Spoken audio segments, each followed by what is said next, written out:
Hello guys, আসসালামু আলাইকুম। আপনারা দেখতেই পাচ্ছেন এক চাচা সুন্দরভাবে খেজুর গাছ চাষ দিচ্ছেন। আসসালামু আলাইকুম চাচা, খেজুর গাছ চাষ দিচ্ছেন, কতদিন পরে এটার রস পাবেন? 8 দিন পর থেকে। 8 দিন পর থেকে রস পাওয়া শুরু হবে। কি মাস পর্যন্ত আপনি গাছ লাগাবেন? মাস পরিমাণ, মাঘ মাসের শেষ পরিমাণে গাছ লাগাবেন। কি আপনি এটা রস দিয়ে গুড় করেন না লালি করেন? লালি করলে কি লাভ? লাভ বেশি, গুড়ের থেকে বেশি লাভ। মানে গুড় করলে ঘন হয়ে যায়, কমে যায়।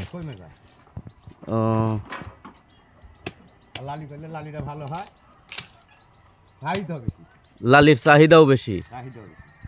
মানে শীত মৌসুমে চাহিদা বেশি, পিঠা খেতে এই লালির প্রয়োজন আছে। দর্শক, আপনারা দেখতে পাচ্ছেন যে চাচা সুন্দরভাবে সে গাছ চাষ দিচ্ছেন। আসসালামু আলাইকুম।